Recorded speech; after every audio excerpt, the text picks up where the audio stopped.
दिन है। आज बहुत विशेष दिन है। वैसे तो कार्तिक का पूरा महीना बहुत पवित्र है, परंतु आज और भी विशेष दिन है। 5 त्यौहार हैं। कितने त्यौहार हैं? 5 त्यौहार हैं। 5 त्योहारों के नाम कोई बता सकता है? हाँ जी, बताइए। गोपाष्टमी, गोपाष्टमी का त्यौहार है। दूसरा जन्माष्टमी जन्माष्टमी तुम्हारी जन्माष्टमी होगी। और कोई? गोपाष्टमी है श्रीनिवासाचार्य, श्रीनिवासाचार्य का तिरुभाव, चलो दूसरा हो गया। और तीसरा गदाधर दास गोस्वामी का तिरुभाव। कितने हो गए? 3 हो गए। और धनंजय पंडित का तिरुभाव 4 हो गए। और एक और रह गया, राधा पार्थसारथी का कल आएगा, गोल्डन जुबली, वो कल होगा। तो 4 त्योहार बताए हैं, एक और बचा गोष्ठाष्टमी, गोपाष्टमी, गोष्ठाष्टमी और 3 तिरुभाव। धनंजय पंडित का तिरुभाव, गदाधर दास गोस्वामी का तिरुभाव और श्रीनिवासाचार्य का तिरुभाव, और फिर उसके ऊपर कार्तिक का महात्म्य। तो ऐसे कई हमारे जो है विषय हैं। तो मैं चाहता हूँ कि जल्दी सब विषय पूरे कर दें और आप लोगों के साथ में ज़्यादा प्रश्नोत्तर किया जाए। प्रश्नोत्तर से ज़्यादा आप लोगों की जो है शंकाएं दूर होंगी, तो ज़्यादा आवश्यक है, प्रश्नोत्तर बहुत आवश्यक है। तो सबसे पहले गोपाष्टमी। आज गोपाष्टमी है, कार्तिक शुक्ल की अष्टमी। तो कार्तिक शुक्ल की अष्टमी में भगवान श्री कृष्ण 5 वर्ष के हो गए। 5 वर्ष पूरे हो गए। 5 वर्ष से ज़्यादा हो गए। 5 वर्ष से थोड़ा ज़्यादा हो गए। कितने ज़्यादा हो गए? भाद्र कृष्ण अष्टमी को 5 वर्ष के हुए, है ना।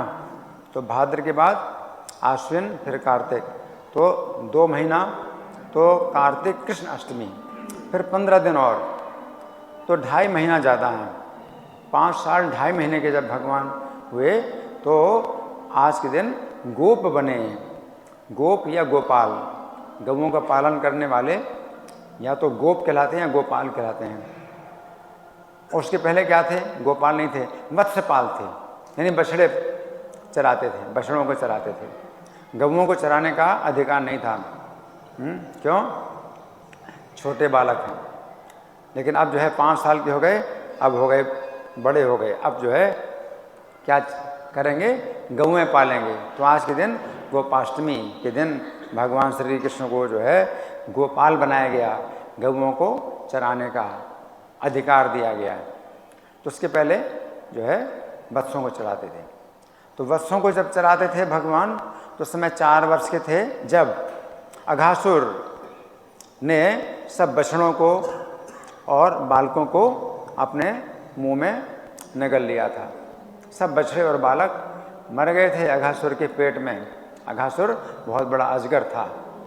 तो भगवान ने उसके मुंह में प्रवेश करके अपना शरीर बढ़ाया, तो वो मर गया और शरीर उसका जो है मतलब मुंह ऊपर की तरफ उठा, तो जिससे कि बछड़े और बालक जो मरे हुए थे, भगवान ने अपनी दृष्टि से जीवित किया उनको और बछड़े बालकों को बाहर निकाला, है ना।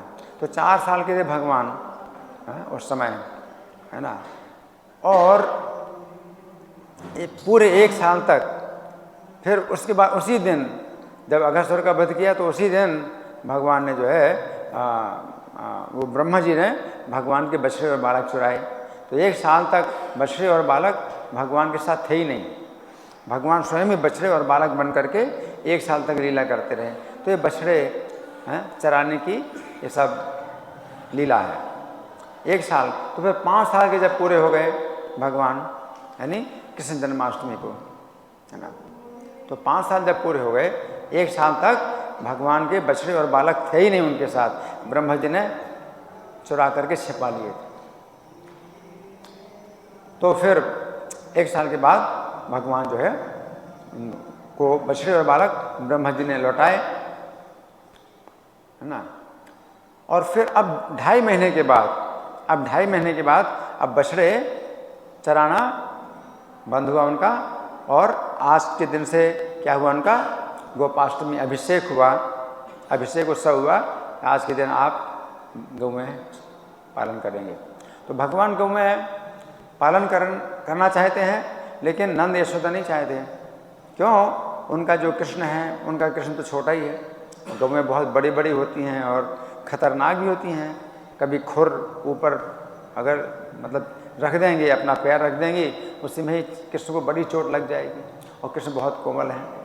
लेकिन गौ में आज के दिन से क्या होता है कि गौ में जाती ही नहीं है, गोचारण के लिए जा ही नहीं रही हैं, और जो बड़े बड़े गोप हैं उनको ले जा रहे हैं, हाँ, आगे मतलब बढ़ा रहे हैं गौ में, आगे से फिर से पीछे लौटाते हैं गौ में, क्योंकि वो कृष्ण को चाहते हैं कि कृष्ण हमको हमारे साथ जाएं।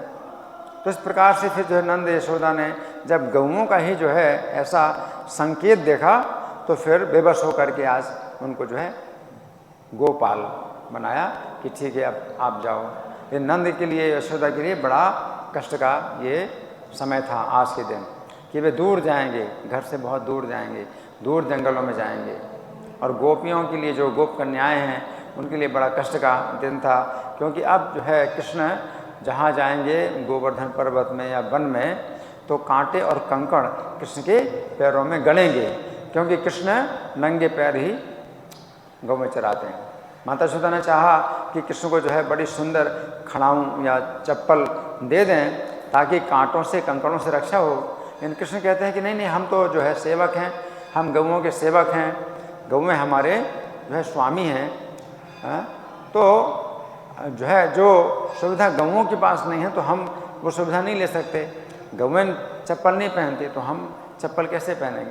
तो माता यशोदा कहती है कि गौओं की तो चप्पल उनकी है ही है, उनके पैरों में चप्पल पहले से बनी हुई है, जन्म से चप्पल उनकी है, तो उनको तो कांटे और कंकड़ जो है कुछ भी नहीं लगते हैं, लेकिन तुम्हारे पैर तो बहुत कोमल हैं। तो कृष्ण कहते हैं धर्मो रक्षते रक्षिता, कि धर्म ही हमारी रक्षा करेगा। हम धर्म की रक्षा करेंगे, धर्म हमारी रक्षा करेगा। हम गौओं के सेवक हैं, तो सेवक का धर्म यही है कि जो चीज़ स्वामी के पास नहीं है, तो वो अपने पास भी ना रखे वो सुविधा। तो हम जो है गौ में नंगे पैर चलते हैं, हम भी नंगे पैर चलेंगे, तो हम अपने धर्म की रक्षा करते हैं, तो धर्म हमारी रक्षा करेगा। तो माता यशोदा को फिर कोई उत्तर नहीं मिला। तो बहुत सी बातें हैं गोपाष्टमी के अवसर में, लेकिन समय हमारे पास कम है। तो आज गोपाष्टमी का दिन है, भगवान को आज वत्सपाल से गोपाल बनाया गया। दूसरा है आज गोष्ठाष्टमी है। गोष्ठ अष्टमी का मतलब है आज के दिन गोष्ठ, जब गौएं चरने के लिए चली जाती हैं, तो साल में एक दिन ऐसा आता है कि गोष्ठ की सफाई होती है। जैसे गुंडीचा मार्जन, साल में एक दिन जो है हम लोग मंदिर का खूब मार्जन करते हैं, तो साल में एक दिन आता है गुंडीचा मार्जन का, कि खूब जितने कोने हैं, एक एक जो है हिस्सा, हर हिस्सा को जो है बढ़िया से साफ किया जाए, चमकाया जाए। तो आज के दिन गोष्ठाष्टमी है कि गोष्ठ जहाँ गौएं रात में आती हैं, शाम को आते वन से चर के, और जो है विश्राम करती हैं, रात भर विश्राम करती हैं, तो गोमूत्र और गोबर जो है सब फैला रहता है। तो वो तो रोज़ सफाई होती है गोष्ठ की, लेकिन आज के दिन सफाई विशेष की जाती है, इसलिए इसको गोष्ठाष्टमी कहते हैं। तो ये दो त्यौहार हो गए। अब तीसरा है गदाधर दास गोस्वामी का तिरोभाव। तो इनके विषय में काफ़ी बातें हैं, मैं संक्षेप में बताऊंगा। गदाधर दास गोस्वामी जो है, ये गदाधर पंडित से अलग हैं। गदाधर पंडित भगवान श्री कृष्ण के संगी हैं, और पंच तत्व में इनका नाम कितने नंबर में आता है? श्री कृष्ण चैतन्य पहला, दूसरा नित्यानंद प्रभु, प्रभु नित्यानंदा, तीसरा श्री अद्वैत, चौथे गदाधर। तो गदाधर पंडित जो है ये पंच तत्व में चौथे तत्व हैं। गदाधर पंडित राधा रानी के अवतार हैं, लेकिन गदाधर दास गोस्वामी अलग है, ये उनसे अलग है। लेकिन तत्व से क्या है? राधा रानी की अंग कांति है, राधा रानी की अंग कांति, वो भी जो है शरीर धारण करके गौर लीला में गदाधर दास गोस्वामी के रूप में प्रकट हुए। तो गदाधर दास गोस्वामी का बड़ा जो है साहस था, इतना साहस था सुनिए,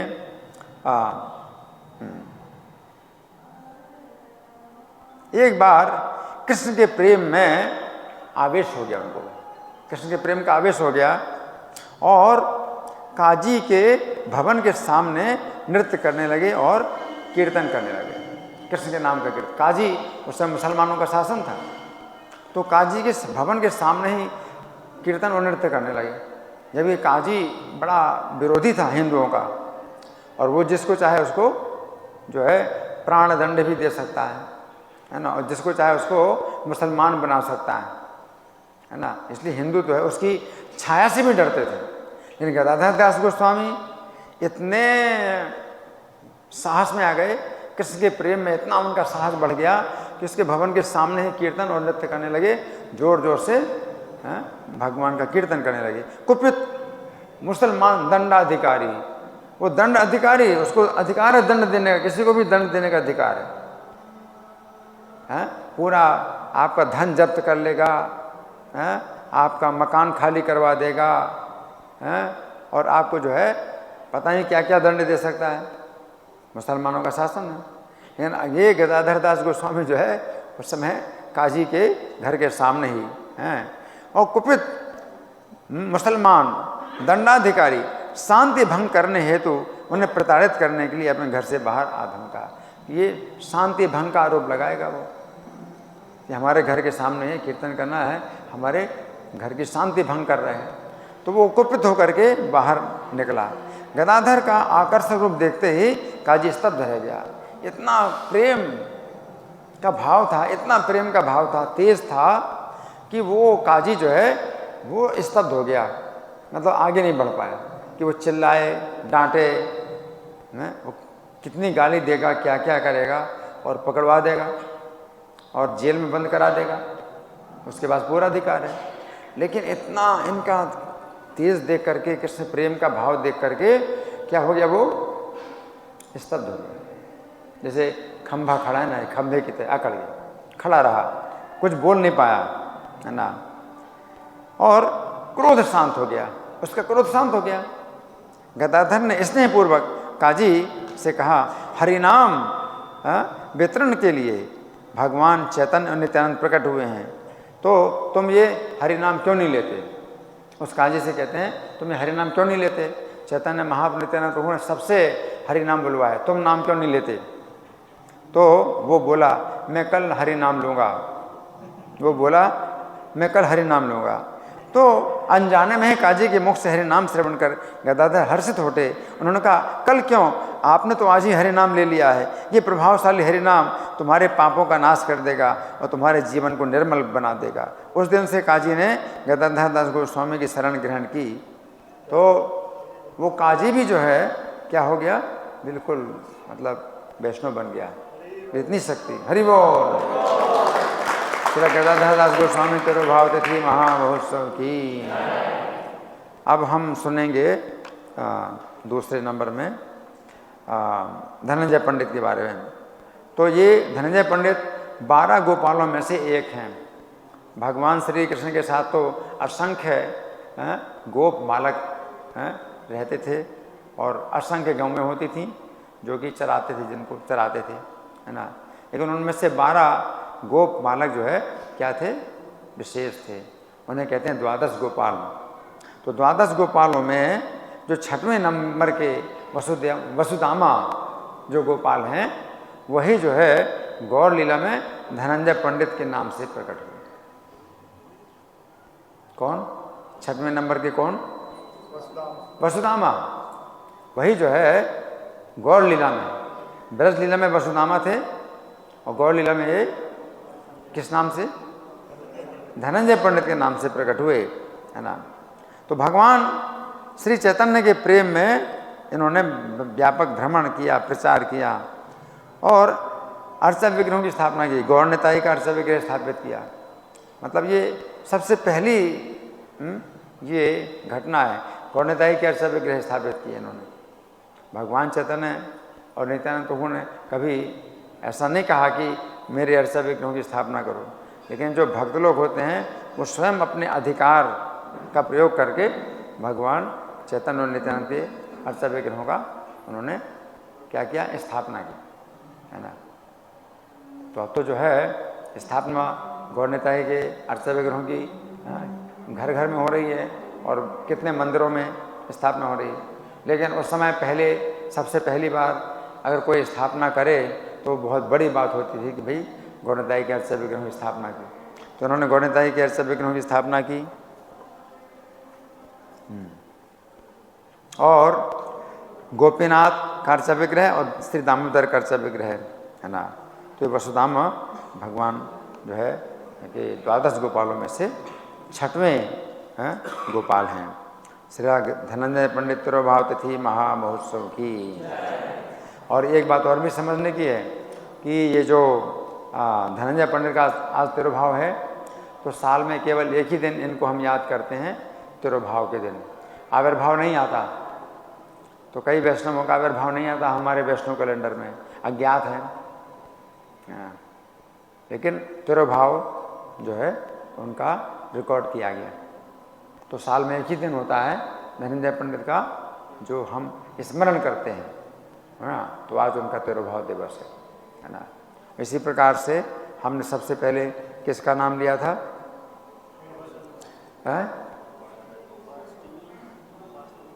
नहीं धनंजय पंडित, श्रीनिवासाचार्य, धनंजय पंडित और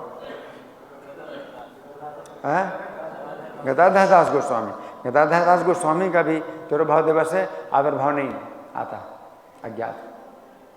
तो इन दोनों महापुरुषों का तिरुभाव ही आता है, तो साल में एक ही दिन हम याद करते हैं, है ना। अब श्रीनिवासाचार्य का जो है जीवन चरित्र बहुत विस्तृत है, हम संक्षेप में ही चर्चा करेंगे। श्रीनिवासाचार्य का साल में 2 दिन स्मरण किया जाता है। इनका आविर्भाव भी आता है, तिरुभाव भी आता है। आज तिरुभाव है इनका, तो इनके बारे में हम कुछ बातें सुनेंगे।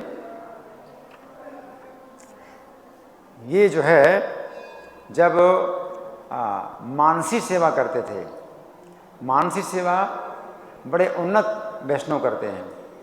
मानसी सेवा का मतलब क्या है कि कहीं मंदिर भी ना हो और भगवान की मूर्ति भी ना हो, तो अभी भी जो है अपने मन में ही भगवान का मंदिर बना लेते हैं, भगवान की मूर्ति बना लेते हैं, भगवान का सिंहासन बना लेते हैं। अपने मन में ही जो है पूजा की सामग्री भी बना लेते हैं, आरती की थाली बना लेते हैं और चम्मच भी बना लेते हैं, पंखा भी बना लेते हैं और सब सेवा भी कर लेते हैं, भोग भी बना लेते हैं। हाँ, खीर बनाना तो खीर बना लेंगे, चूल्हा बना लेंगे, उसमें आग भी जला लेंगे मन में ही, लेकिन सामने कुछ भी नहीं दिखाई पड़ता है, वो बैठे हैं केवल ध्यान करते हैं। तो ये बड़े उन्नत भक्त जो है ऐसे मानसी सेवा करते हैं, और वो मानसी सेवा भी भगवान स्वीकार करते हैं। मन के द्वारा भी भगवान सेवा को स्वीकार करते हैं। मन के द्वारा हम और आप तो कोई सेवा नहीं स्वीकार करेंगे। मन के द्वारा मैं आपको भोजन करा दूं, प्रभु जी मैंने अपने मन में आपको भोजन करा दिया, तो आप नहीं मानेंगे कि। लेकिन भगवान मन में भी जो है, अगर आप भगवान को भोग लगाते हैं, भगवान की सेवा करते हैं, आरती करते हैं, तो भगवान जो है मन से भी जो है सेवा स्वीकार करते हैं, है ना। और वो मन से सेवा स्वीकार करते हैं, उसके संकेत भी भगवान जो है मतलब देते हैं कि हाँ ये सेवा जो है तुम्हारी मैंने स्वीकार की। तो क्या हुआ, एक बार ध्यान जो है कर रहे हैं, है ना।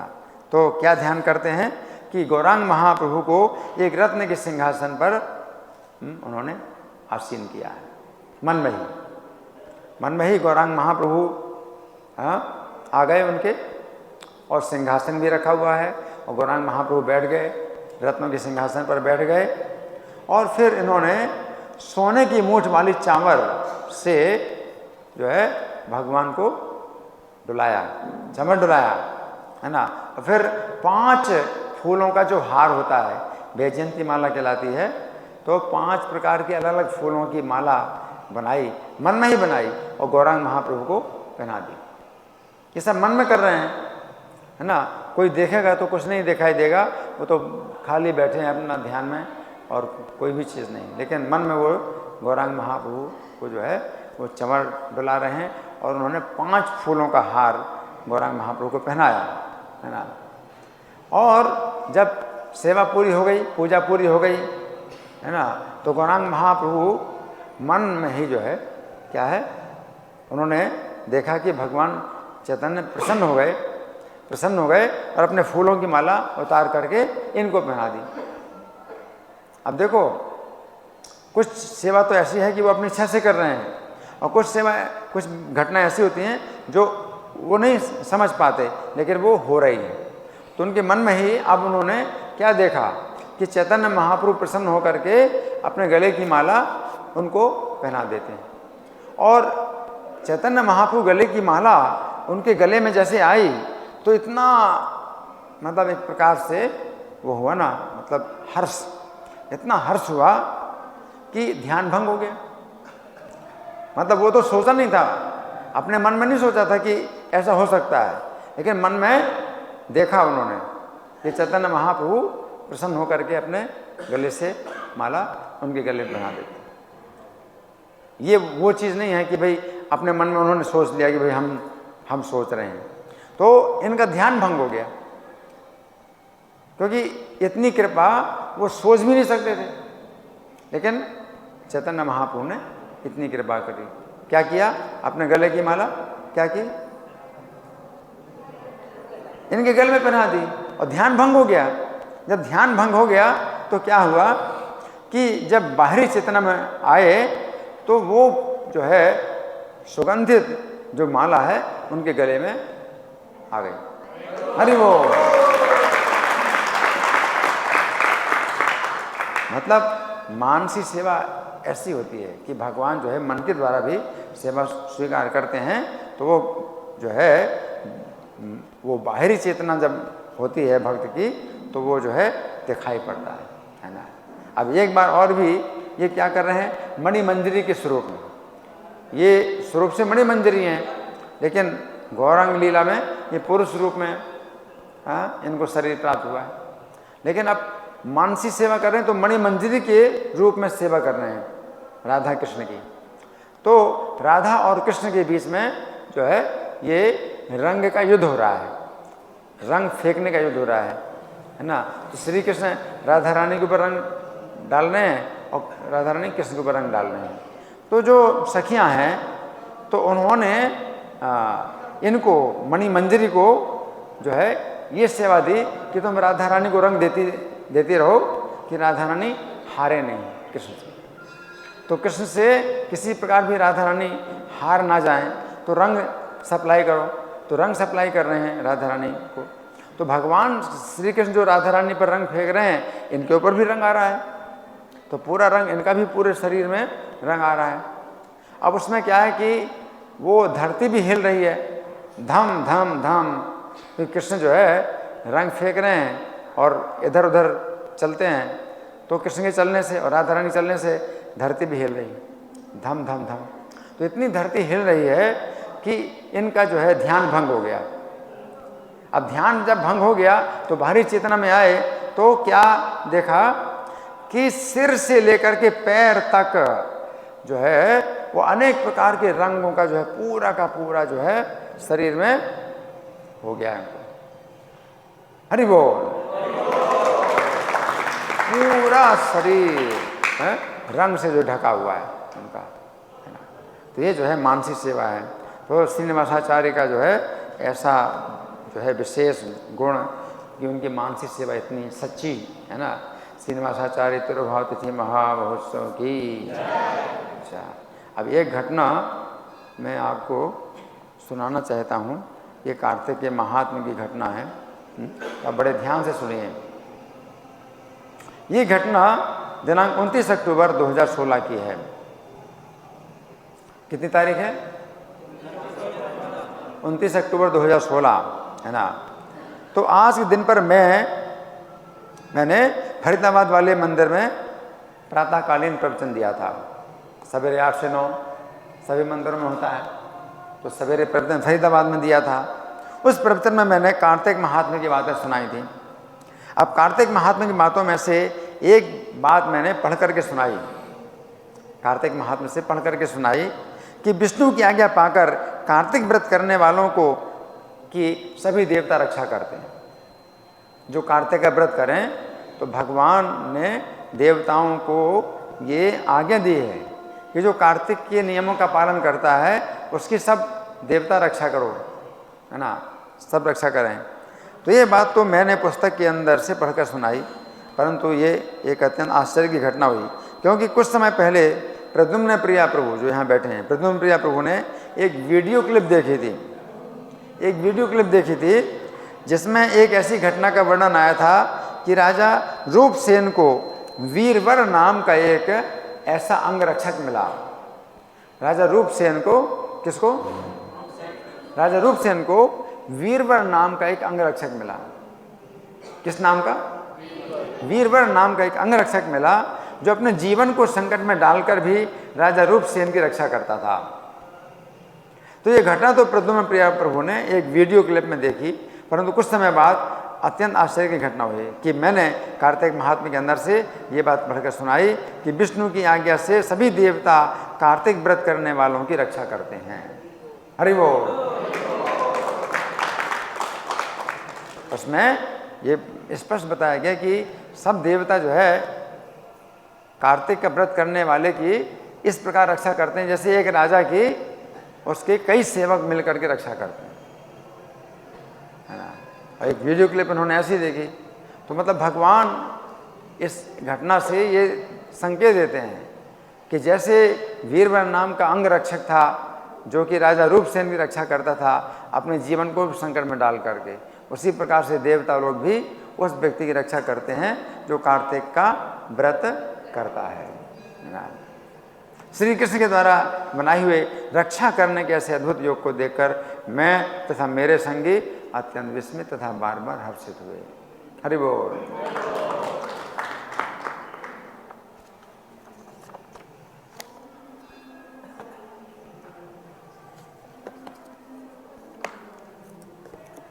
अब देखिए, पद्म पुराण में एक बड़ी विस्तृत कथा आती है, तो मैं उसको जो है संक्षेप में बता देता हूँ। कुछ तो मैं पढ़ के सुनाऊँगा, इन संक्षेप में बता देता हूँ।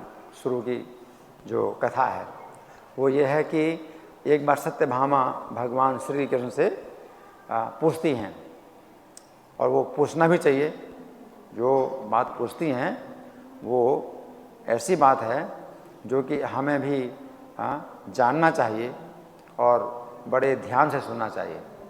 तो वो पूछती हैं कि हे प्रभु, मैंने ऐसा पिछले जन्म में कौन सा कर्म किया था कि मैं इस जन्म में आपकी पत्नी बनी, और आपकी जितनी भी पत्नियां हैं उनमें भी मैं सबसे श्रेष्ठ और सबसे ज़्यादा सम्मानित हुई, है ना। तो इसका क्या कारण है? मेरा पिछले जन्म में क्या जन्म हुआ और क्या ऐसा मेरा गुण हुआ, है ना।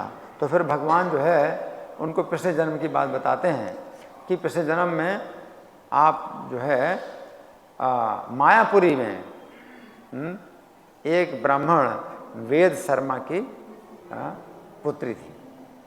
ब्राह्मण का नाम था वेद शर्मा, उनकी पुत्री थी मायापुरी। मायापुर अलग है, मायापुरी अलग है।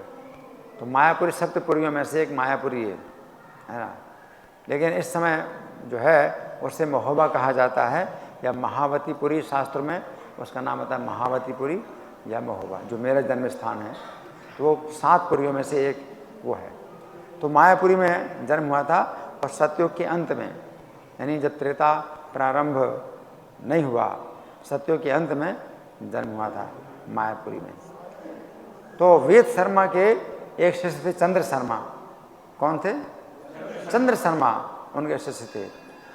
तो उन्होंने जो है अपने शिष्य को योग्य समझ करके अपनी पुत्री गुणवती का विवाह अपने शिष्य के साथ कर दिया, और उनके शिष्य चंद्र शर्मा और उनकी पुत्री गुणवती और ये पिता जो वेद शर्मा है, तो ये तीनों एक ही घर में रहते थे।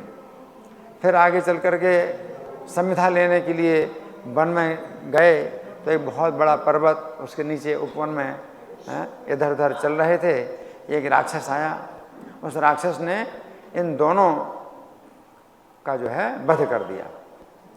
तो पिता पुत्र थे या गुरु शिष्य थे, दोनों ही मारे गए राक्षस के द्वारा, लेकिन अपनी भक्ति के प्रभाव से ये दोनों वैकुंठ में चले गए। वेद शर्मा और चंद शर्मा दोनों वैकुंठ चले गए। और ये जो गुणवती थी बेचारी घर में अकेली, इसने बहुत विलाप किया। तो बहुत विलाप किया। एवं मोह विलप्यात है कुरीव भृषा द्वारा, इसने बहुत विलाप किया। और पपात भूमो विकला रंभावात हता यथा, और पृथ्वी में जो है इस प्रकार से गिर गई जैसे हवा के झोंके से केले का पेड़ गिर जाता है। चिरादा श्वास सा भूमो विलप करुणम बहो, तो बहुत जो है इसने जो है विलाप करती रही, जमीन में गिरी पड़ी हुई। और निमग्ना दुख जलधो शोकार्ता समवर्तते, तो वो शोक में जो है बड़ी व्याकुल हुई।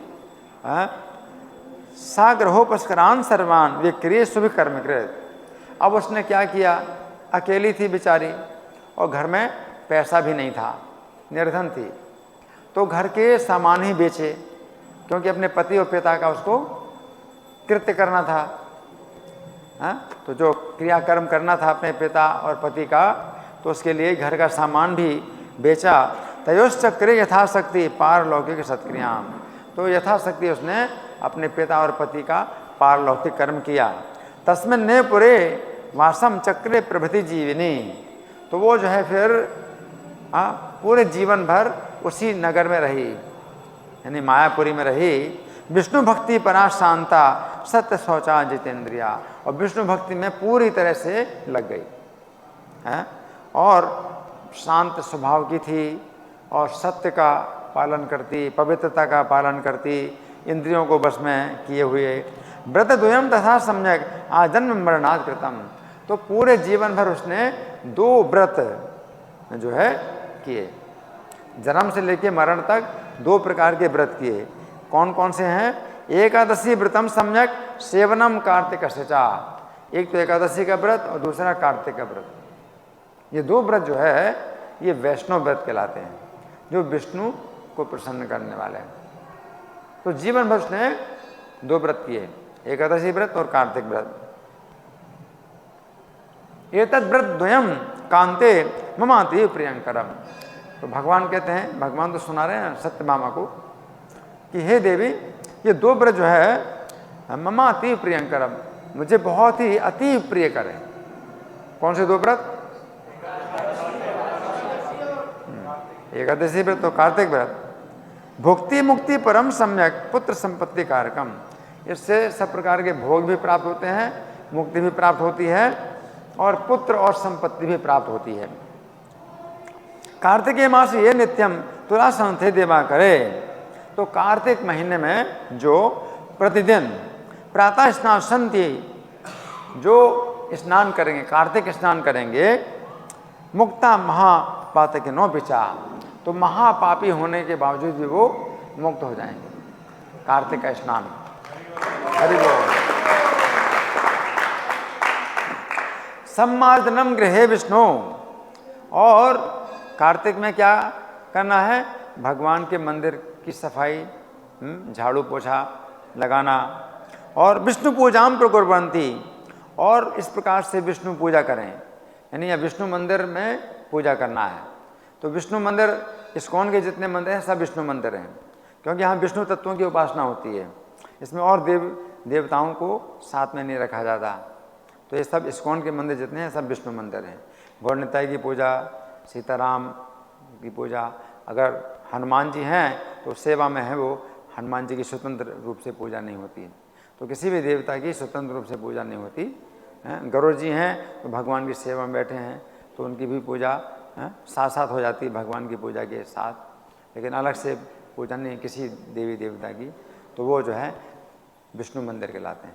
तो विष्णु मंदिर में जो है, जो झाड़ू पोछा लगाए और विष्णु की पूजा करे, जीवन मुक्ता से तेनरा, तो वे मनुष्य जो है जीवन मुक्त होते हैं, इस जीवन काल में ही मुक्त हैं, उनकी मुक्ति निश्चित हो चुकी है, तो वे जीवन काल में ही मुक्त हैं, तो उनको कहते जीवन मुक्त हैं, जो कार्तिक में ऐसा कार्य करते हैं। स्नानम जागरणम दीपम तुलसी वन सेवनम, एक तो स्नान करना और दूसरा है जागरण करना, तो तीसरा है दीपदान करना, और चौथा है तुलसी सिंचन करना।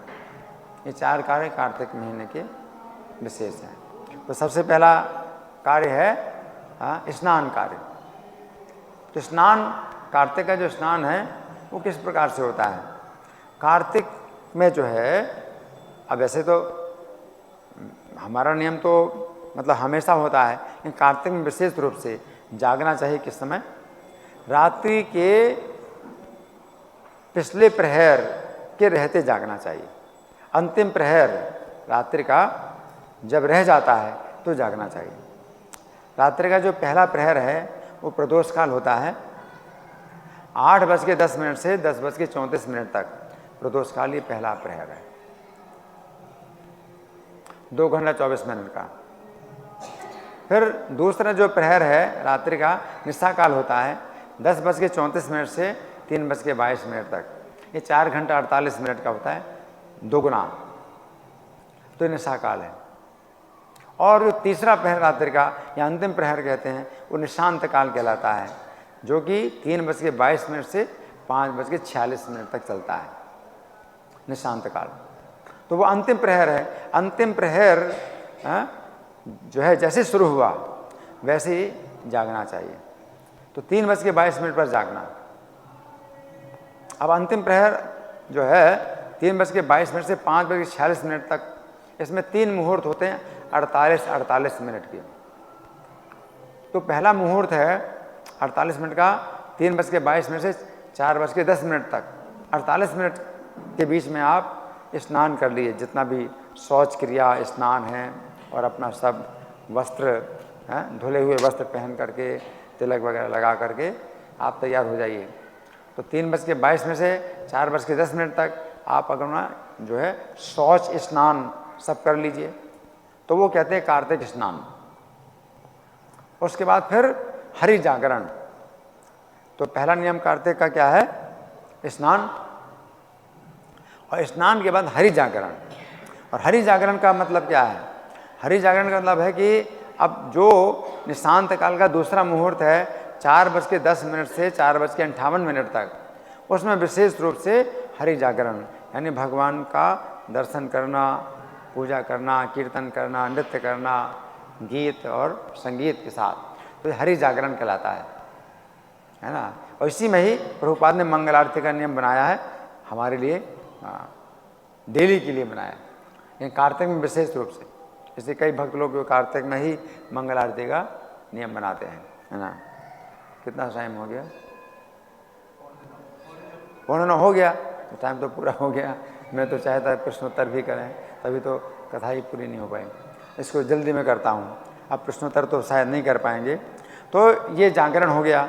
फिर दीपम, दीपदान। तो कम से कम 7 बार आप भगवान के सामने दीप घुमाइए घड़ी की दिशा में, और 7 से ज़्यादा आप घुमाएं तो जितना भी घुमाएं, 5 मिनट 10 मिनट तक घुमाओ तो और अच्छा है। तो ये दीपदान जो है भगवान की जो है ये कार्तिक में तीसरा नियम है। और चौथा नियम है तुलसी सिंचन। तो रोज़ हम लोग तुलसी में जल डालते हैं, परिक्रमा करते हैं, तो वो कार्तिक में विशेष रूप से, है ना। तो अगर आप जो है डेली मंगल आरती आते हैं तो ये जो है इसमें से स्नान और जागरण और तुलसी सिंचन हो ही जाता है। और दीपदान है, दीपदान जो है शाम को कर सकते हैं, सवेरे भी किया जा सकता है, लेकिन ज़्यादा अच्छा है कि रात्रि का जब अंधकार होता है तब दीपदान किया जाए। तो कार्तिक ये प्रकुर्वन्ति ते नरा विष्णु मूर्तयः। तो जो कार्तिक में इन नियमों का पालन करते हैं वे मनुष्य विष्णु मूर्ति हो जाते हैं, विष्णु मूर्ति हो जाते हैं। तो विष्णु मूर्ति होने का मतलब यह नहीं कि विष्णु बन जाएंगे, विष्णु नहीं बन जाते वे। विष्णु मूर्ति होने का मतलब है कि वैकुंठ में जाएंगे तो भगवान विष्णु का जैसा रूप बन जाता है उनको। लेकिन वे विष्णु नहीं होते हैं, वो विष्णु के सेवक होते हैं। हमेशा चेतना होती है विष्णु के सेवा की, हैं। अपने को विष्णु नहीं समझते, वो अपने सेवक होते हैं, लेकिन वो विष्णु के रूप प्राप्त कर लेते हैं। ते नरा विष्णु मूर्तयः इत्थम दिन त्रयमपि कार्तिके ये प्रकुर्वन्ति। अगर इन नियमों का जो है पालन कोई 3 दिन भी अगर करे कार्तिक में 3 दिन के लिए भी करे देवानाम भी ते बंध्या किम यह राजन मतः कृतम, तो वे देवताओं के भी बंधनीय हो जाते हैं। देवता लोग भी जो है उनकी वंदना करते हैं, है ना। इत्थम गुणवती सम्यक प्रत्यदम प्रतिनियते, तो गुणवती ने इसी प्रकार से किया, ये कार्तिक में इस प्रकार का नियम किया। नित्यम विष्णु परिकरे भक्ति तत्पर मानसा कदाचित जरसात कृषांगी ज्वर पीड़िता। अब समय बीतता गया तो अब वृद्धावस्था आ गई उसकी। देखो जवानी का उसने कुछ भी पता नहीं चला, उसकी जवानी कैसे बीत गई, इसी नियमों में बीत गई, मतलब भक्ति में उसको कुछ भी पता नहीं चला जवानी का। और वृद्धावस्था आ गई, और वृद्धावस्था में भी जब कार्य कर रही है तो अब दुर्बल हो गई, और एक बार बुखार भी हो गया उसको। अब बुखार हो गया, स्नातुम गंगा गदा कांते कथंचन छन्न गया था, तो अभी जो है धीरे धीरे वो स्नान करने के लिए गई, है ना, ज्वर में पीड़ित हो गई। अब निर्धन थी, अब उन दिनों नल तो होता ना थे घर में, अभी हमें तो घर में नल है और गर्म पानी भी आता है, तो गर्म पानी में स्नान कर लेते हैं। और उसके पास तो कोई बर्तन भी नहीं था कि वो लाए पानी भर के गंगा जी का पानी अपने घर में गर्म करे, फिर गर्म पानी से स्नान करे, उसके पास कुछ साधन ही नहीं था।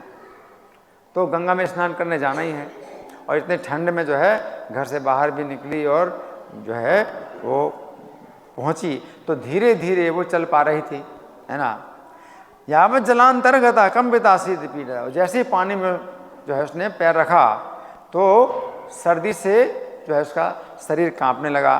तावत सा बेहवला पश्चात विमानम प्राप्त, तो उसमें बेहवल हो गई, वो बड़ी बेहवल हो गई। उसने आकाश में क्या देखा कि एक विमान आ रहा है उसके लिए आकाश में। हरि बोल। शंख चक्र गदा पद्म हस्ते रान आसन नंबरात, विष्णु रूप धर, विष्णु के रूप धारण करने वाले जो है पार्षद उस विमान में बैठे हुए थे, जो कि शंख चक्र गदा पद्म धारण किए भगवान के सेवक थे, पार्षद थे। वो विमान लेकर के आए उसके लिए, और आरोहण विमानम तम अप्सरोगण सेवितम, और वो जो है विमान में बैठ गई। उसको भी जो है कैसा रूप मिल गया, तेजस्वी रूप, एक स्त्री, बिल्कुल तेजस्वी रूप। उसका शरीर तो गंगा जी में, भौतिक शरीर तो गंगा जी में बह गया, उसको आध्यात्मिक शरीर प्राप्त हो गया देवी का, है ना।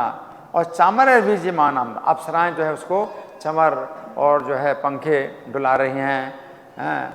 और इस प्रकार से कार्तिक व्रत पुण्य है मत सानिध्य, तो वो भगवान कहते हैं कि वो मेरे समीप आ गई। वो तो वो जो देवी थी गुणवती मेरे समीप आ गई वैकुंठ में।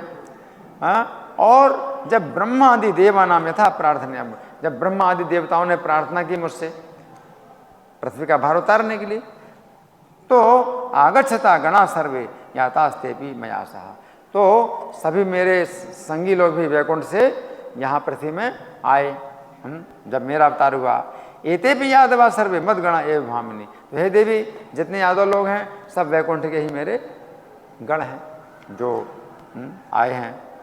और पिता थे देव शर्मा भूत सत्रजित अधिपोयम, और जो तुम्हारे पिता थे देव शर्मा, वो इस समय जिस जन्म में तुम्हारे पिता हुए सत्रजित, है ना। और इस चंद्रमा शुक्र तुम सा गुणवती सुबह, और जो तुम्हारे पति चंद्र शर्मा थे वो अक्रूर हुए इस जन्म में, है ना, अक्रूर हुए। और सात गुणवती तुम सा गुणवती सुबह, और हे देवी तुम वही गुणवती हो। हरि बोल। कार्तिक व्रत पुण्य ने बहुमत प्रीति वर्धनी, तो कार्तिक के पुण्य के कारण ही जो है तुमने मेरा बहुत प्रीति बढ़ाई, तुमने मेरी बहुत ही प्रीति बढ़ाई।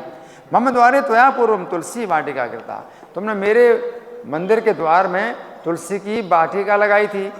इसी कारण से तस्माद्यम कल्प वृक्ष तवांगण गता सुबह, इसी कारण से मैंने तुम्हारे आंगन में कल्प वृक्ष लगाया है। हरि बोल। कार्तिके दीप दानम चायत त्वयाता कृतम पुरा, जो तुमने कार्तिक के महीने में दीपदान किया था, तो उस कारण से तो देह गेह संथेयम तस्मान लक्ष्य निराभवत, इसी कारण से तुम्हारे शरीर में भी शोभा है और तुम्हारे घर में संपत्ति है। दीपदान से क्या होता है, शरीर में शोभा और घर में संपत्ति, ये दीपदान का है ना। हरि बोल। आजन्म मरणात् पूर्वम कार्तिकेय व्रतम, तुमने जन्म से लेकर मरण तक चूंकि कार्तिक का व्रत किया और छोड़ा नहीं, मरते तक भी छोड़ा नहीं है, मरते मरते भी नहीं छोड़ा कार्तिक का व्रत कि स्नान का नियम है तो स्नान करना ही है। अब ऐसा नहीं कि आप ठंडे पानी में स्नान करो, अभी तो गर्म पानी की व्यवस्था है, अगर शरीर की रक्षा के लिए आवश्यक है तो जो है गर्म पानी में स्नान करो, लेकिन स्नान जरूर करना चाहिए, क्योंकि स्नान और समय का स्नान जो है विशेष रूप से कार्तिक स्नान कहलाता है ना, जो कि निशांत काल में जब किया जाता है तो वो जरूर करना है। तो यहाँ पर भगवान कह रहे हैं कि तुमने जो है मरण काल तक कार्तिक का व्रत किया, कदाचित अभी तेन मद वियोगम न पश्यसि, इसी कारण से अब तुम्हारा मेरे साथ कभी वियोग नहीं होगा।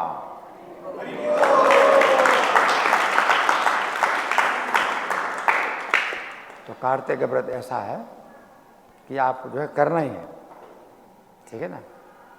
अब वो तो नहीं है कि भाई आप ठंडे पानी में जाओ और गंगा जी में ही स्नान करो, बल्कि कार्तिक का जो है बड़ा जो है ये गुण है कि आप कहीं भी स्नान करो, चाहे किसी तालाब में स्नान करो, चाहे नल में स्नान करो, आपके घर की टंकी जो छत में लगी है उसमें स्नान करो, भगवान जो है उस जल में निवास करते हैं, चाहे गंगा जी का जल हो या कहीं का भी जल हो, आप किसी भी जल में स्नान करते हो तो भगवान उस जल में स्नान निवास करते हैं। तो ये जो है कार्तिक स्नान वो होता है, इसलिए जो है आप जो है अगर उस समय स्नान करते हैं तो कार्तिक का स्नान जो है, तो वो जो स्नान है वो ऐसा होता है कि जो आपके सब पापों को जो है नष्ट करता है। जो दीपदान होता है तो उससे शरीर में सौंदर्य और संपत्ति प्राप्त होती है, और कार्तिक के स्नान से आप जो है पापों से मुक्त होते हैं, क्योंकि वो पानी जो है क्या है कि गंगा जल से भी ज़्यादा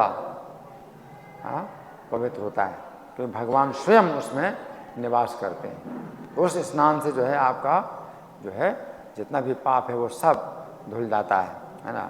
तो यहाँ पर भगवान ये बताते हैं, एवं ये कार्तिकेय मासी नरा व्रत परायण, तो जो कार्तिक के महीने में जो इस प्रकार से व्रत परायण होते हैं, मत सान्निध्यम गतास्ते भी, तो वे भी जो है मेरे समीप आते हैं। प्रीतिदा त्वम यथामम, जिस प्रकार से तुम मुझे प्रसन्न करने वाली हो उसी प्रकार से वे भी मेरी सन्निधि में आते हैं और मुझे प्रसन्न करते हैं। तो इस प्रकार भगवान कहते हैं, यज्ञ दान व्रत तपः कारिणो मानवा खलु, तो जितने भी मनुष्य हैं यज्ञ करने वाले हैं, दान करने वाले, व्रत और तपस्या करने वाले हैं, कार्तिक व्रत पुण्य से नाप्नुवन्ति कलामपि, तो कार्तिक के व्रत का जो पुण्य है तो उसकी जो है एक कला भी नहीं होती। वो जितने यज्ञ दान तपस्या के कर्म हैं, कार्तिक के व्रत का जो पुण्य होता है उसकी एक कला भी नहीं। एक कला मतलब उससे कहेंगे 16 में से 1/16 है ना, यानी 6% है। कला का मतलब होता है 16 कला में से एक कला। तो जितने भी यज्ञ दान तपस्या के जो कार्य हैं तो उनका जो पुण्य है वो कार्तिक के व्रत की तुलना में एक कला भी नहीं है, मतलब 16वां हिस्सा भी नहीं। 16वां हिस्सा का मतलब 6% भी नहीं होता। तो ये भगवान बता रहे हैं कार्तिक का। इत्थम नशम भवनाधिपते तदानी प्राग पुण्य जन्म भव वैभव जाते हर साल। तो इस प्रकार से जब भगवान ने सत्यभामा को कार्तिक का महात्म्य बताया कि इसके महात्म्य से ही तुम्हें मेरी सन्निधि प्राप्त हुई है, तो ये सुन करके विश्वेश्वरम त्रिभुवन के निदान भूतम कृष्णम प्रणम्य वचनम निजगाद सत्या। तो सत्यभामा ने जो है श्री कृष्ण को, जो कि परम परमेश्वर हैं, उनको से प्रणाम किया है और बड़ी प्रसन्न हुई। ठीक है, तो वैसे तो अब पूरा हो गया, तो अभी प्रश्नोत्तर कर सकते हैं नहीं? एक प्रश्न ले सकते हैं केवल, किसी का कोई प्रश्न? जी, सबसे आगे। जैसे यहाँ पे आपने बताया ना वो उनकी मतलब उन्होंने कार्तिक का व्रत किया था तो विष्णु का रूप प्राप्त हुआ था हाँ विष्णु मूर्ति प्राप्त हुआ तो वो भक्ति करती थी विष्णु का प्राप्त हुआ। लेकिन हमारे जैसे इस्कॉन में प्रभुपाद जी ने कि भगवान गोलोक वृंदावन में जैसे भगवान इनका अच्छा प्रश्न है, अच्छा प्रश्न है ये कि वैकुंठ की प्राप्ति यहाँ बताया कि कार्तिक का पुण्य करने से वैकुंठ की प्राप्ति होती है ना। लेकिन प्रभुपाद कहते हैं कि गोलोक धाम में हमें जाना चाहिए। देखिए वैकुंठ जाने में और गोलोक धाम जाने में जो है कोई अंतर नहीं है, कभी कभी अंतर बताया जाता है, हमेशा अंतर नहीं बताया जाता। वैकुंठ की प्राप्ति में गोलोक धाम की प्राप्ति में कोई अंतर नहीं है। क्यों? क्योंकि आप जन्म मरण से छूट जाते हैं, ठीक है। लेकिन गोलोक धाम में श्री कृष्ण की ज़्यादा निकटता होती है, वैकुंठ धाम में भगवान का ऐश्वर्य है और जो है दास्य भाव में आप रहते हैं। वैकुंठ में दास्य भाव की प्रधानता है और गोलोक धाम में जो है सभी प्रकार के रस हैं, शांत रस है, दास रस है, सख्य रस, वात्सल्य रस, माधुर्य रस, सभी रस हैं, तो वो अलग बात है। लेकिन अगर एक दृष्टि से देखा जाए तो कोई अंतर नहीं है, कोई अंतर नहीं है। क्योंकि सबसे बड़ा जो कष्ट है इस भौतिक संसार का वो क्या है? जन्म मृत्यु जरा व्याधि दुख दोषानुदर्शनम, जन्म मरण बुढ़ापा बीमारी के दुख दोष हमेशा देखना। तो ये दुख दोष वैकुंठ धाम में नहीं, गोलोक धाम में भी नहीं, ठीक है। और फिर दूसरी बात है, अगर आपका स्वरूप अगर वैकुंठ धाम में ही है ना, और किसी भी अवतार के साथ आपका जो है अगर स्वरूप है तो वैकुंठ भी बहुत से हैं, अलग अलग अवतारों के भी वैकुंठ हैं। भगवान राम जो है एक अवतार हैं, उनका भी एक अलग वैकुंठ है, जिसे साकेत धाम कहते हैं। मत्स्य भगवान का भी एक वैकुंठ है ना, नरसिंह भगवान का भी वैकुंठ है, कपिल भगवान का भी वैकुंठ है। तो उस वैकुंठ में भी कोई जा सकता है। तो जिसका जो स्वरूप हो वो उसमें वहाँ जाएगा। तो इसमें कोई कमी नहीं है कि आप कहें कि नहीं हम विष्णु की भक्ति करेंगे या विष्णु के धाम में जाएंगे या विष्णु की सेवा में जाएंगे रहेंगे तो कुछ कमी रहेगी। पूर्णता है, पूर्ण भगवान परिपूर्णतम है, श्री कृष्ण परिपूर्णतम है, लेकिन जो विष्णु है वो भी पूर्ण है। तो पूर्ण में जो है मतलब कोई ये नहीं देखा जाता कि कोई कमी हो, ठीक है ना।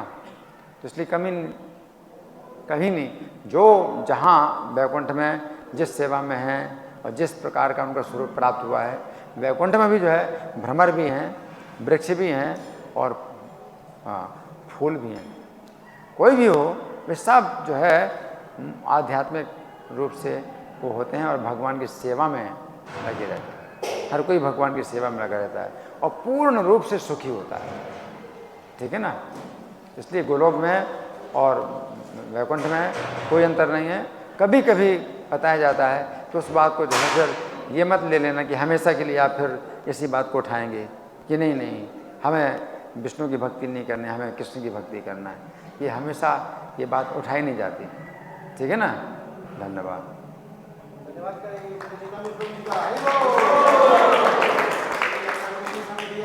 और हम सबको कार्तिक के बारे में इतनी अच्छी बातें